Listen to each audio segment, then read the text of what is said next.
Hello students, today myself Alka Dhingra is going to explain you chapter Control and Coordination. All living organism just like a plants and animals आपको मालूम है वो respond and react करते हैं to changes in the environment जो उनके around होता है. जो changes होते हैं in the environment to which the organism respond and react are called stimuli. तो जो ऑन लिविंग ऑर्गेनिज्म जो रिस्पॉन्स शो करते हैं टू स्टिमुलाई वो क्या होते हैं light heat cold sound smell taste touch pressure pain water etcetera. तो जो रिस्पॉन्स ऑफ ऑर्गेनिज्म होता है to a stimulus is usually in the form of some movement of their body part. जैसे example बता रही हूँ, जैसे मन टच कर लेता है जब हॉट यूटेंसिल्स को, तो वो क्या करता है क्विकली अपना हैंड पीछे खींच लेता है. क्यों? क्योंकि जो हीट है वो क्या है, स्टिमुलस है. और जो मैन रिएक्ट करता है वो कैसे करता है, by moving his hand away from the hot utensil. Similarly क्या होता है, जब सन ब्राइट होता है तो हम अपनी आइज़ क्लोज कर लेते हैं. इस केस में लाइट क्या है, स्टिमुलस है, और we react by closing the eyes. तो इस तरह से बहुत सारे एग्जाम्पल हैं. जैसे सन है, फ्लावर होता है, ऑलवेज फेसेस द सन. क्यों? क्योंकि सनलाइट क्या है, स्टिमुलस है. और सनफ्लावर्स कैसे रिएक्ट करता है, बाय बैंडिंग टूवर्ड्स द सन. हम लोग फूड ईट करते हैं जब हमें भूख लगती है, क्योंकि हमें एनर्जी चाहिए होती है. इस केस में क्या होता है, हंगर क्या है, स्टिमुलस है, और we react by eating food. तो इससे ये पता चलता है जो रिएक्शन टू स्टिमुलेट है is a characteristics property of the living organism. दूसरे शब्दों में कहें तो क्या होता है कि we is also used in place of reaction is response. तो इसलिए रिस्पॉन्स क्या है, रिस्पॉन्स टू स्टिमुलाई है जो वो कैरेक्टरिस्टिक्स प्रॉपर्टी है of all the living organism. आपको मालूम है प्लांट्स एंड एनिमल्स रिएक्ट करते हैं in various stimuli around them, but जो मेथड होता है इनका रिएक्शन टू स्टिमुलाई वो सिमिलर नहीं होता है प्लांट्स एंड एनिमल्स के अंदर, क्योंकि उनका जो डिफरेंट वेज होते हैं टू रिएक्ट टू स्टिमुलाई. जैसे एग्जांपल है, plant bend towards light but animals do not bend towards light. Animal जो होते हैं, अमीबा है, वो रिएक्ट करता है to the presence of food by moving towards the food particle. तो इसी तरह से एनिमल्स क्या होते हैं, वो भी रिएक्ट करते हैं stimuli in many different ways because they have a nervous system and a endocrine system involving hormones. जो प्लांट्स हैं हाउ एवर रिएक्ट करते हैं stimuli in a very limited way. क्यों? क्योंकि plants do not have a nervous system like the animals also have. Plants use only the hormones for producing reaction to external stimuli. Clear हो गया? तो इसीलिए जो working together होता है various organs का of an organism in a systemic method so as to produce proper response to the stimuli, उसको हम क्या बोलते हैं, coordination. What we say, coordination. What is the coordination? For a proper response to stimuli, many organs in the body should work together. The working together of a various organ in an organism to produce a proper response to a stimulus is called coordination.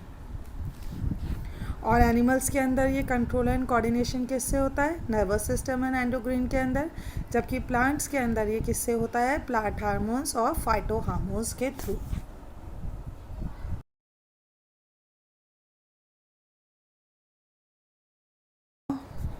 Auxins, ग्रेबुलेंस और cytokines जो होते हैं ये plant hormones हैं विच promote growth of plants. On the other hand क्या होता है, जो अबेसिक एसिड है वो प्लांट हार्मोन है विच एक्सेप्ट्स द ग्रोथ, यानी कि प्रिवेंट करता है ग्रोथ को. तो सबसे पहले क्या है, ऑक्सिन. ऑक्सिन वो होता है plant hormones which promote cell enlargement and cell differentiation in plants. Auxin क्या करता है, प्रमोट करता है फ्रूट ग्रोथ को, कंट्रोल करता है plants response to light and gravity. दूसरे शब्दों में कहा जाए तो ऑक्सिन हार्मोन रिस्पॉन्सिबल होता है for the phototropic and geotropic responses of plant. Auxin क्या है, मेड होता है by the cells at the tip of the stem and roots, moves away from light and towards gravity. Auxin has opposite effect on the growth of stem and roots. और ये क्या करता है, speed up करता है growth in stem but it slows down growth in roots. Synthetic auxins are applied in agriculture and horticulture. Second आता है gibberellins. Gibberellins are the plant hormones होते हैं जो प्रमोट करते हैं cell enlargement and cell differentiation in the presence of auxins. ये help करते हैं in breaking the dormancy in seeds and buds. They also promote growth in fruits. जो ये हार्मोन्स होते हैं इन्वॉल्व मेनली इन शूट एक्सटेंशंस, और ये स्टिमुलेट्स करते हैं elongation of shoots of various plants. और जो ये साइटोकाइंस होते हैं ये क्या होते हैं, ये प्लांट हार्मोन्स होते हैं विच प्रमोट करते हैं cell division in plants. Cytokinins also help in breaking the dormancy of seeds and buds. They delay the ageing in leaves. Cytokinins promote the opening of stomata. They also promote food growth. अब abscisic acid क्या है, वो plant hormone होते हैं which function mainly as a growth inhibitor. Abscisic acids क्या होते हैं, plant hormone होते हैं which functions mainly as a growth inhibitor. ये प्रमोट करते हैं dormancy in seeds and buds, है ना। और it also promote the closing of stomata, promotes the wilting and falling of leaves. It also cause the detachment of flowers and fruit from the plants. कुछ होता है ethylenes जो regulate करता है food ripening. It produce during the ripening of fruit. Fruit ripening क्या होता है, ethylene जो लिक्विड होता है ये स्प्रेड करते हैं हम प्लांट्स को to facilitate fruit ripening. It contains the dilute solution of 2 chloro ethylene phosphoric acid which breaks down to release ethylenes. It helps in artificial ripening of commercially grown fruits such as pineapple, mangoes, banana, etc. और carbon dioxide जो होती है in a high concentration prevents over ripening of fruits. It inhibits the production of ethylene.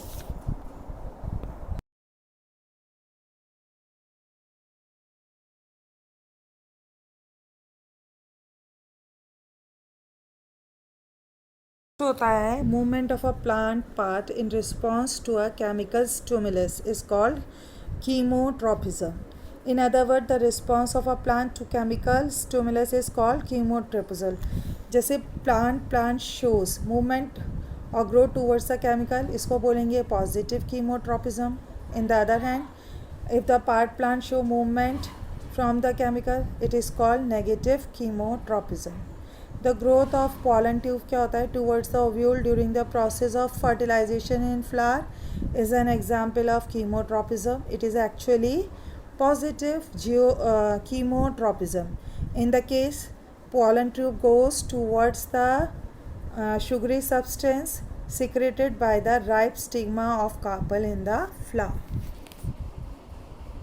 Next होता है the movement of a plant in response to water is called hydrotropism.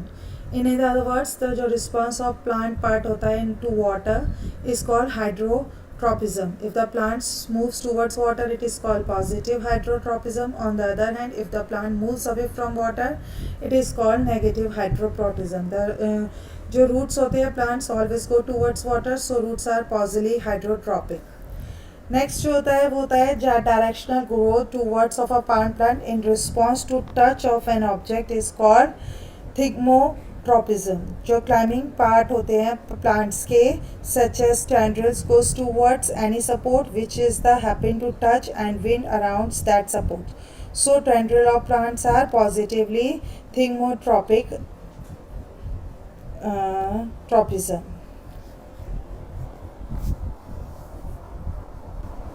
नेस्टीज और nastic movements.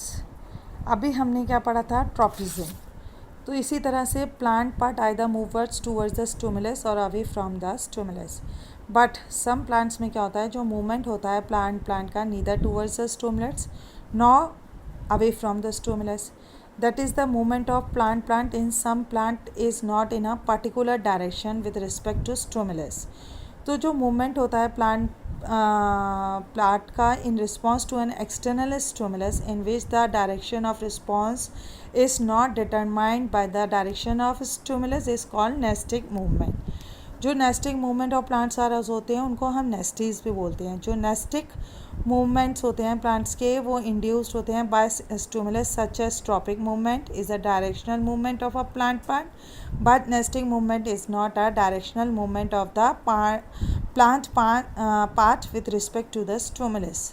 जो direction होता है nastic plant का movement का वो determined नहीं होता है by the direction from which the stimulus is applied.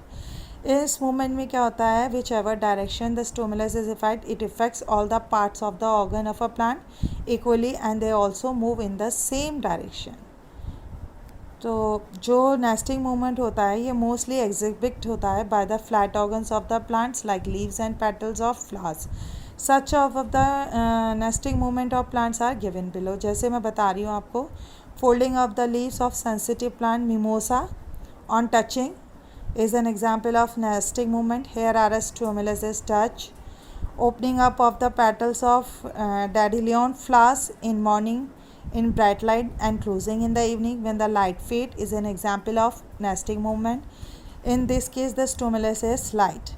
The closing of the petals of moonflower in the morning in a bright light and opening at a dark when the light fades. It is also an example of nesting. In this case the stimulus is light. तो nastic movement may और may not be a growth movement. For example जैसे folding up of the leaves of a sensitive plant on touching is not a growth movement but the opening and closing of petals of flower by the action of sunlight is a growth movement. तो most of the जो movement होता है plant parts का are very slows. There are however some expansions.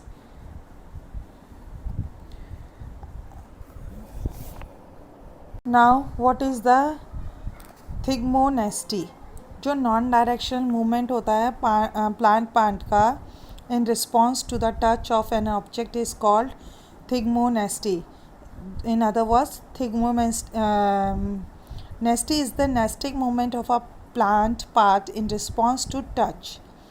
जो stimulus होता है in thigmonasty is the touch. जैसे example होता है nastic movement in plant caused by touch is provided by the sensitive plant mimosa, जिसको हम क्या कहते हैं, touch me not plant. In it is also called छुई मुई इन Hindi.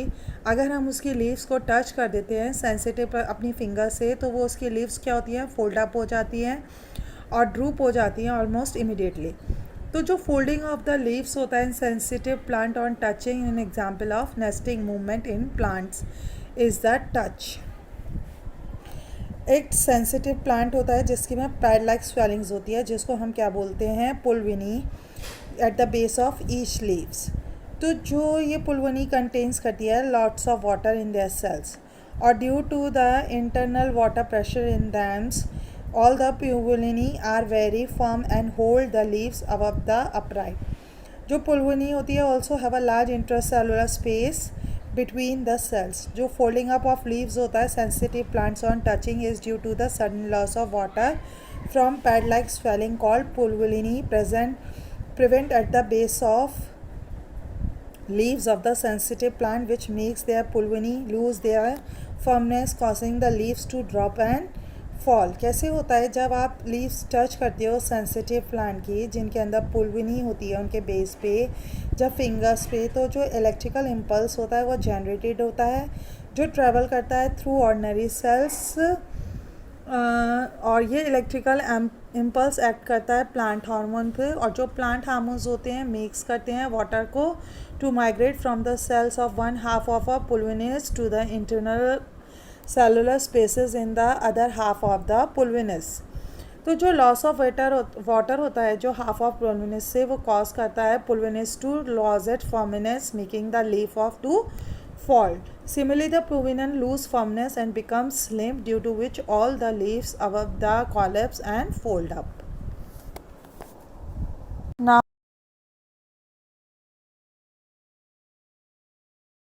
the last topic of this video is the function of plant hormones or phytohormones.